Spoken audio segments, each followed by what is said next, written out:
Assalamualaikum warahmatullahi wabarakatuh. Perkenalkan, nama saya Muhammad Putra Edi Gunawan, NIM 2020 05200008 dari Fakultas Ilmu Sosial dan Ilmu Politik, Prodi Administrasi Bisnis.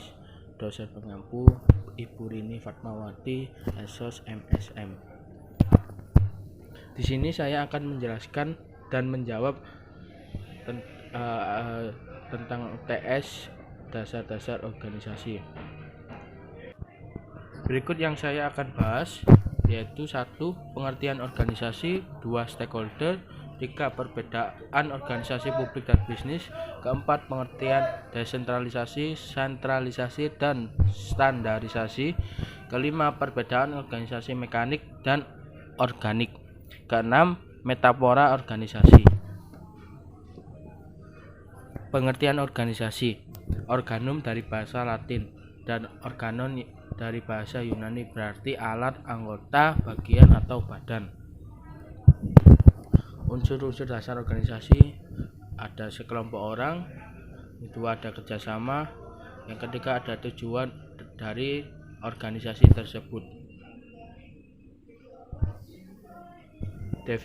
Definisi organisasi: sebuah wadah untuk sekumpulan orang yang bekerja sama secara rasional, sistematis, yang terpimpin atau terkendali untuk mencapai tujuan tertentu, memanfaatkan sumber daya yang di dalamnya. Organisasi yang pernah saya ikuti yaitu Karang Taruna. Karang Taruna merupakan wadah pengembangan generasi muda yang tumbuh atas dasar kesadaran dan rasa tanggung jawab sosial dari diri kita sendiri dan untuk masyarakat, khususnya generasi muda di wilayah desa atau kelurahan atau komunitas sosial sederajat yang terutama bergerak di bidang kesejahteraan sosial. Karang Taruna beranggotakan pemuda dan pemudi. Dalam keanggotaannya mulai berusia dari 11 sampai 45 tahun dan batasan sebagai pengurus adalah berusia mulai 17 sampai 35 tahun. Karang Taruna didirikan dengan tujuan memberikan pembinaan dan pemberdayaan kepada para remaja, misalnya dalam bidang keorganisasian, ekonomi, olahraga, keterampilan, edukasi keagamaan, dan kesenian. Berikut stakeholder Karang Taruna Semanggi. Karang Taruna Semanggi ada pembina, di bawahnya ada ketua dan wakil ketua, dan bawahnya lagi ada sekretaris 1, sekretaris 2, dan ada bendahara 1 dan bendahara 2, dan ada departemen ada departemen pendidikan, departemen humas, departemen olahraga, departemen lingkungan hidup, dan departemen kewirausahaan. Organisasi publik dan organisasi bisnis. Pengertian organisasi publik dan bisnis. Organisasi publik berasal dari bahasa Latin public, berarti of people, berkenaan dengan masyarakat, jadi sasarannya ditujukan kepada masyarakat. Organisasi bisnis berasal dari kata private, berarti set apart, yang terpisah, yang berarti sasarannya ditujukan kepada hal-hal yang terpisah dari masyarakat secara umum yang disesuaikan dengan kemampuan membayar. Perbedaan organisasi publik dan bisnis.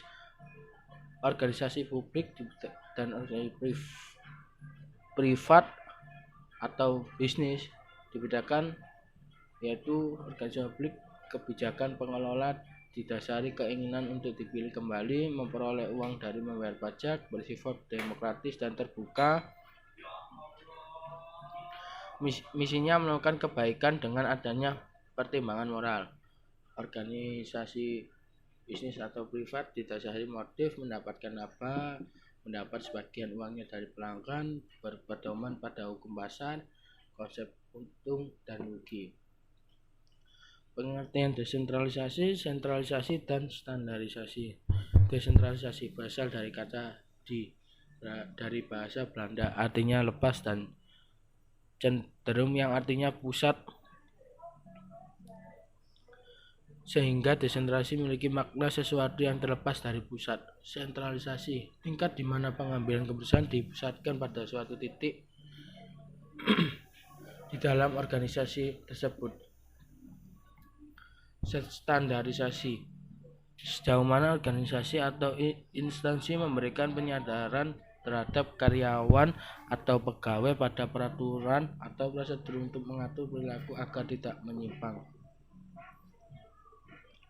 Perbedaan organisasi mekanik dan organik. Organisasi mekanik desain organisasi yang dikendalikan secara kaku dan ketat. Contohnya, tingginya spesialisasi, departemen yang kaku, sempitnya tentang kendali, tingginya formalisasi, terbatasnya jaringan informasi, sedikitnya partisipasi keputusan karyawan. Organisasi organik yaitu desain organisasi yang fleksibel dan mudah diubah. Contohnya, pekerjaan tidak distandarisasi, sedikit pengawasan, peraturan formal minimal, jaringan komunikasi terbuka, pemberdayaan karyawan. Contoh organisasi mekanik dan organik. Organisasi mekanik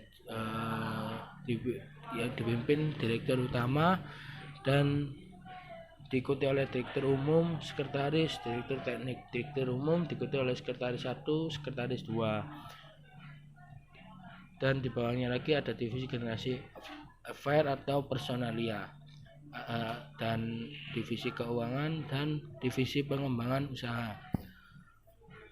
Direktur teknik diikuti oleh sekretaris 1, sekretaris 2. Diikuti juga bawahnya divisi teknik, divisi real estate dan divisi alat berat. Divisi teknik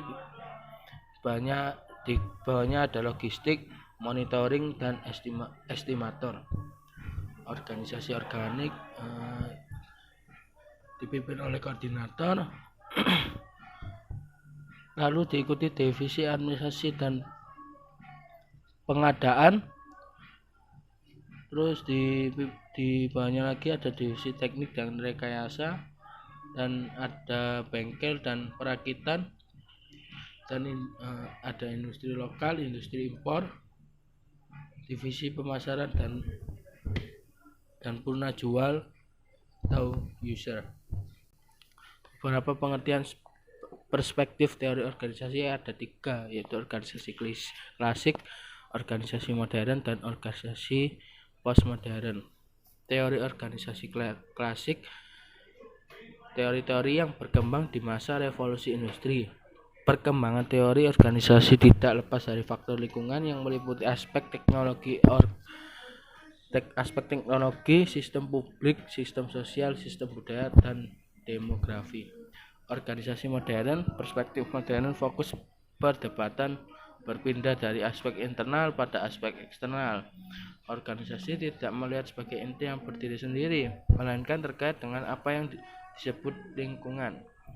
Organisasi postmodern bercenderung pemikir postmodern membalikkan asumsi-asumsi dasar dari pemikir sebelumnya.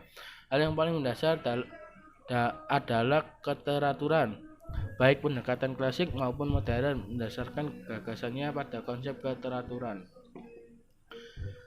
Metafora organisasi yang saya ketahui ada 3.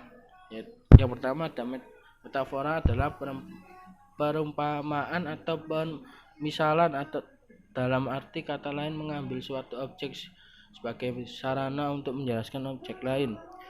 Sebuah metafora organisasi adalah kiasan perbandingan, yaitu metafora semen atau analogi digunakan untuk mendefinisikan aspek-aspek kunci dari suatu organisasi dan menjelaskan metode operasinya. Yang terakhir, metafora organisasi memberikan informasi tentang sistem nilai perusahaan dan tentang sikap pengusaha terhadap pelanggan dan karyawan. Sekian dari saya, terima kasih, mohon maaf kurang lebihnya. Wassalamualaikum warahmatullahi wabarakatuh.